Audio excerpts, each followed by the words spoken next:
سوال دومتون اول پاسخ میدم. اگه میشه راهکاری و تمرینی برای افزایش تمرکز بگید. ببینید تمرکز یا دھارنا توی مراحل 8 گانه یوگا، آشتانگا یوگا، تمرکز باید اول ببینید تعریف تمرکز خیلی مهمه. شما به چه چیزی میخواین تمرکز بکنید و کدام حستون میخواد مورد تمرکز قرار بگیره؟ حس بینایی، حس بویایی، حس شنوایی، حس چشایی، کدوم؟ یا حس لامسه، یا حس تعادل. خب 3 تا حس دیگه هم گفتیم دیگه. حس موقعیت اندام‌های بدن، اینا همه جزء تمرکز.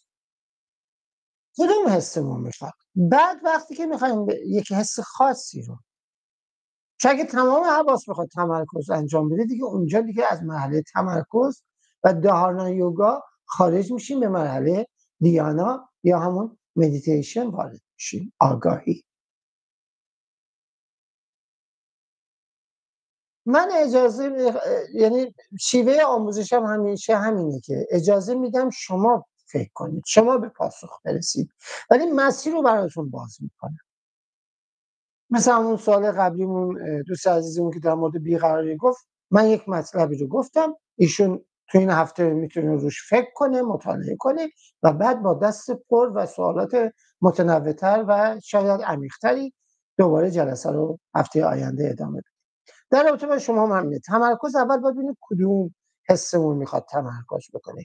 یک تیرانداز حس بیناییش با تمرکز بکنه، نه به تنهایی.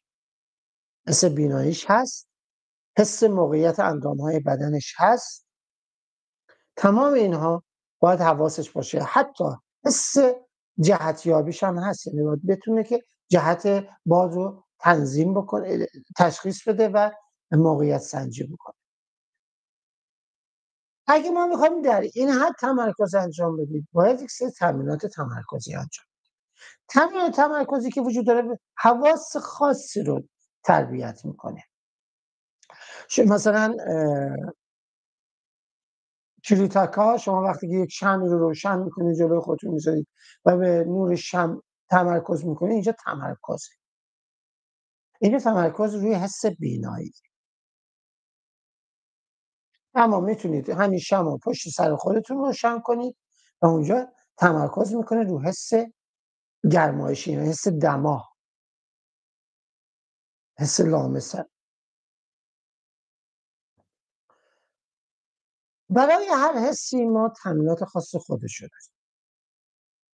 این هم مبحث خوبیه، میتونیم در رابطه باهاش صحبت بکنیم و برای هر حسی تمرینات خاص خودشو مطرح کنیم.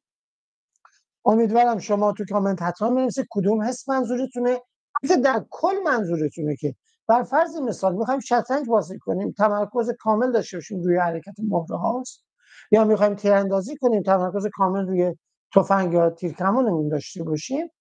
اینها خب تمرینات متنوع و متعدد زیادی هست که تمرینات زیادی داریم، ولی من بهتون توصیه میکنم اول با خودتون بشینید، ببینید کدوم حستون رو میخواین تمرکزش رو ببرید بالا. اگه همه حواستون رو میخواین تمرکزش رو ببرید بالا که یک مبحث جداست و ما باید در رابطه باش کامل صحبت کنیم.